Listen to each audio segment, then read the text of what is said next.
So ayan ang ikakabit natin ngayon, no, decibel meter. Yan, dito sa ating silid rakrakan. So let's go. Yan. Paano siya gumagana? Yan, tignan nyo.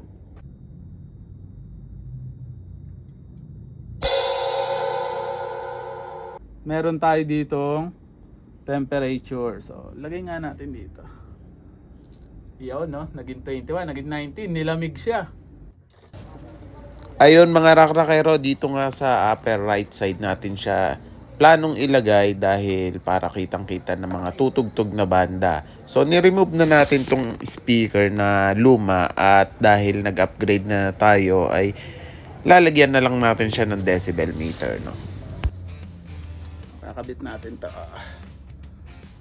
Bakit nga ba tayo naglagay nitong decibel meter mga rakrakero? Ang purpose kasi nito ay para sukatin ang akmang ingay at makontrol natin ang tunog sa loob ng silid rakrakan. Dito sa studio natin ay may mangilan-ngilan talagang banda na hindi makontrol ang kanilang volume.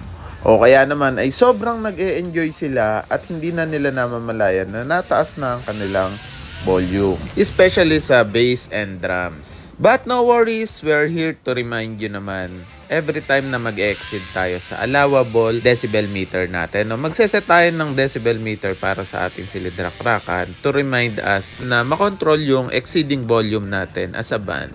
And yes, tama ang iniisip mo, plano din naming ipa-fully soundproof itong ating silid rakrakan. But as of the moment ay i-maintain muna natin ang noise level natin and para makapagbigay pa rin tayo ng mas mahabang serbisyo sa ating mga rakrakeros. At itong decibel meter nga ang tutulong sa atin para ma-achieve natin yung good quality ng music. At aside sa pagiging neighbor-friendly ay ma-maintain natin yung safe listening level ng ating mga rakrakeros. At ang kagandahan naman nito sa mga studio owner, hindi lang sa amin ay mas mare-reduce nito ang maintenance and cost savings. At dahil less maintenance ay wala tayong downtime at lagi tayong open. Dahil pag mas malakas ang napoproduce na noise ng isang banda ay mas prone ang mga gamit sa maintenance. Example na lang sa mga speaker amplifiers natin, sa mga cymbals, drum skins, sticks. Kaya we highly appreciate din yung mga musikero na nagbibigay ingat din sa ating mga equipment and mga instruments. At kung meron ka pang suggestion na pwede nating magamit dito sa ating silid rakrakan, ay feel free to comment down below. Ayan na nga at tapos na nating ilagay sa upper right side at bubuksan na natin yan.